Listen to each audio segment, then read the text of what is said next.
Okay, so I'm just going to do a summary, a recap of 5 years of what I've been saying. The fact that NBC reported that is why these journalists that pretend to be reporters, they're lying. They know they're attacking our sovereign territory and they're assisting the U.S. military that is couping. There is 40% of our U.S. military, which is the only ones you see on the press. The only ones you see on the press that are not couping are in Israel. But you don't really see them. You see the ones that are reported and filmed in cameras and articles are their criminals who go to Alaska and get shot down. Follow the two cunts in the Air Force that got shot down in AK.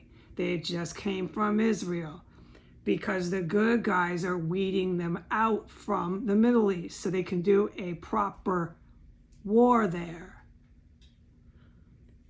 To recap in summary, in the United States right now, everybody's wearing U.S. Army uniforms. We have Hezbollah terrorists wearing our uniforms. We have Hamas terrorists wearing our military uniforms. We mostly have Russian military personnel claiming to be Ukrainians wearing our U.S. military uniforms. Everybody but me is wearing a U.S. military uniform. I'm still wearing rags. Exactly, as seen just now on video. I'm still wearing rags. That's fine, dude. At least you know who I am and who I'm really standing for. I'm standing for the civilians in civilian clothing. I'm not wearing military uniforms, and they are using military artillery weapons on me in here. They have poisoned me so many times today, I lost track. And that testimony I put on that I can't recap verbally was real. With the hard chains and balls flying down every wall. Like it was like I was in a snow globe of fucking balls slamming the floor, the wall, and gas. I was literally in a gas attack. I know that's definitely what I was in. I definitely know how that is. And the gas, when you're in one, comes like every 5 minutes. And generally, I think it's meant to kill the opposition. But I testified to it. I survived this by the grace of God. Okay, moving on in summary. So over the last 5 years, you can see what I have said if you want to comb through the video and written statement evidence. What they do here is they kill their civilian terrorists, they kill their trained militia terrorists, however that is foreign or domestic, and they kill their U.S. primarily Air Force. Army is all just in plain English on my account. And U.S. Navy, they'll bring them in, and they don't always kill their own people, but they go down in action, okay? And I hear that, and I've reported it when I was allowed to report a lot of it. But it wasn't even a lot of it I was allowed, but at least I could report it. At this date on the calendar, I can't report anything. Okay, so these bodies, I said, were stinking up the sidewalk. I still can't talk about it. It's such a huge deal what the city did here. Okay, the Pentagon, the U.S. military is done for. All right. So that same stinking, atrocious, dead body stench is all over in this house. I've said a million times on video, when the chemical gas goes, suddenly you'll smell all these dead bodies after. I've said a million times on video, with the combat, suddenly you smell all these dead bodies. I've been talking about dead body smells ever since I heard that hooker screaming, goggling, fighting for her life, going down with a chain of thunder up in the room over me. Okay, that same stinking dead body smell has been the main story here. What they do on S Street with the cops that get hit here, either by their own people or they get taken out by the good guys because they're engaged in violent terrorism and they're attacking the United States. If you want to know why the good guys do that, they're defending our country, must I remind you. what they do is they drag off the body. I have in summary reported how you'll hear the body being drug off on floor 1. I heard it multiple times, but I can only report the one time I heard it. All right? They drag them off and then they stuff the chopped up parts all over in this house. I know precisely where they do a lot of these things, but I can't recap it all in 14 minutes. Plus, this is a summary because I got to be very careful about what I say on the internet right now. Right now, the good guys are keeping the Department of Mental Health from coming and knocking on my door and saying I'm imagining this and that I'm harassing these fucking violent terrorists. Right now, the good guys are keeping the Metropolitan Washington, D.C. Police Department from coming and knocking on my door and calling me either a terrorist, that I'm guilty of all this. I'm the fucking guilty one here is what the cops want to say, all right? They want to say I did it, not them. Or they want to say I'm schizo, just like the Department of Mental Health. And they want to arrest me and violate my civil rights based off a psychiatric call, okay? It's all fake and it's really scary for me to experience this on a regular basis. The good guys are keeping these people involved with this terror cell from knocking on my door. They can't seem to keep the other construction workers from coming in here endlessly, which I have been allowed to report somewhat. I could not report that man very much or film him last time he was in here and he filled the house with the city morgue. By the time the guy left, it was a city mortuary inside of this property, and that was the day I was forbidden from filming anything to do with him. But I could type it and I could report it. And then all the Latin drug cartel construction workers that were right outside with him in the alley. So the construction workers are a mucho problemo here. I know that, but I can't report anything, okay? In summary of the last 5 years, what I have said, and you can look up the mail that I was allowed to put up. There's massive more mail I could never put up. It was so big deal. It went over my head to the main top cats, in rank. It wasn't my rank. It was way above me. Like we're talking captains and commanders. Some of the mail that came here were very, very, very dead people. And they were keeping their identity alive. And it is linked. You can pin it and you can prosecute them for Social Security fraud.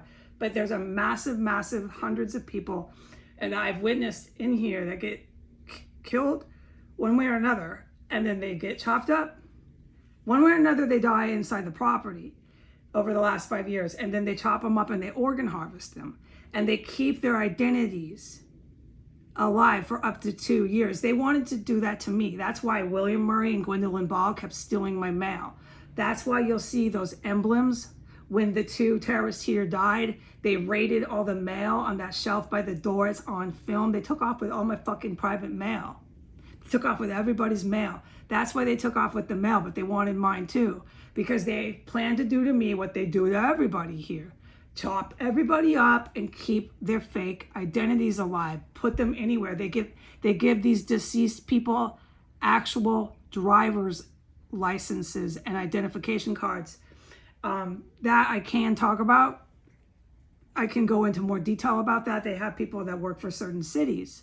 They have really corrupt, evil people in our population that'll do anything for money, that want to be in a gang, that maybe they're white and they want to be a Proud Boy.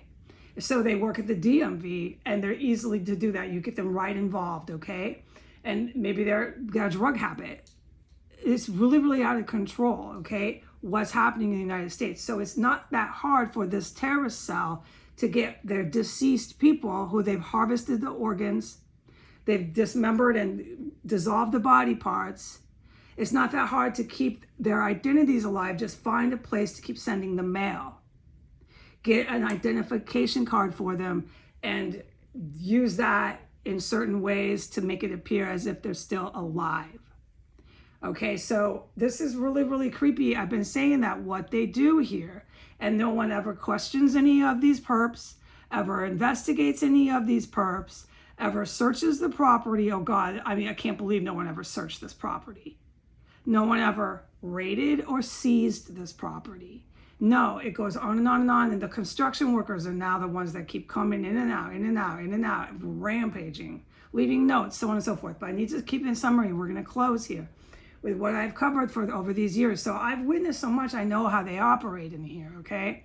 They'll move their deceased people to like literally Hawaii. They have a lot of dead people that live in Hawaii. They're not alive, but they think on paper that they are. One of their big fake ID rinks is out of the island of Hawaii.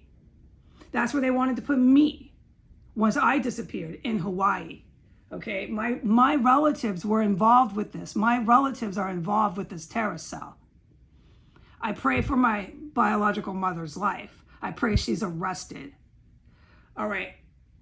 It might be an insight into why I'm kind of ornery and grouchy these days. I've had enough of the fucking bloodthirsty murdering terrorist in this fucking place. Okay. So they'll bring in a lot, initially female.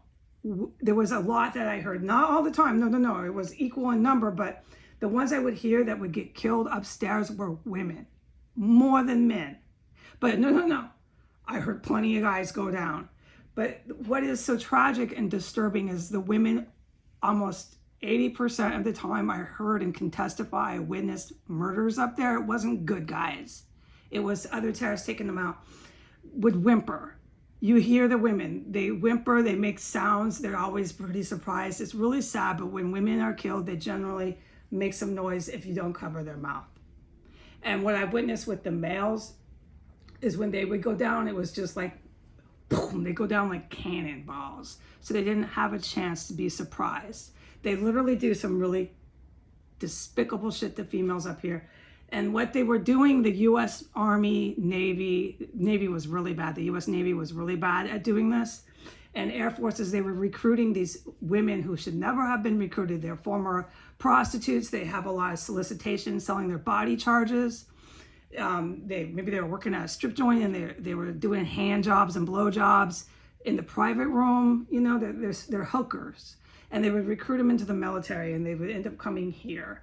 And they would just kill them. And there's other reasons why the U.S. Navy was recruiting so many criminal gang members. Maybe they weren't all hookers, but they're serious gang members. They were preying on the lives of brown and black. They were preying on the lives of a lot of the Latin drug cartel. They were sending in their white guys in the Navy. The white guys I would hear just go down like cannonballs. But they really preyed on black and brown women. And I believe they still do. But the black and brown women are going for it because they're taking the bait, you know, because you can see how many blacks are involved with this terrorist compound. So it's, to me, after 5 years, I'm going to end it with here at 13 minutes because there's so much more I've witnessed with this terrorist cell. In summary, I wanted to try to get over to the public, but we are out of time.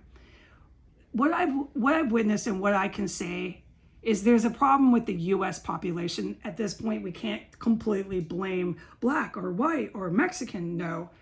There's a critical problem going on with the U.S. population and how far they're willing to go and what they're willing to do to other people, violence that they're willing to carry out. It isn't just a race issue, but it is, you can pinpoint most of the blame on the white supremacist. So I'm going to go, I have seconds left, but that's how it works. So they organ harvest, there's bodies, they chop it up. There's mucho dinero involved in this. They believe they're going to take over our country doing this. That's why the military is involved and heavily protects it. And then once they do that, they keep the mail coming. The mail has to be going to certain places and they keep the identities alive. Adios.